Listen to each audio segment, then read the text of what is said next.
gusto mong magkaroon ng jowa pero pinipigilan ka ng mga kaibigan mo, ayaw ng nanay mo, ayaw ng mga kapatid mo, o kung sino man yung makakilala mo, ayaw ni ganto, ni ganyan, ni ganun, ni ganyan. Bakit ayaw?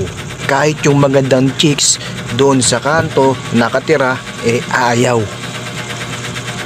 O kung sino man na malalaman na ikaw ay magkakaroon ng jowa, nagagalit.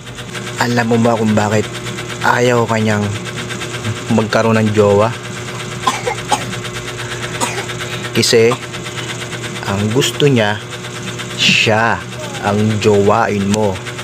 Gusto niya siya ang halikan mo, gusto niya siya yung laplapin mo, gusto niya siya yung lambingin mo, gusto niya siya yung romansahin mo.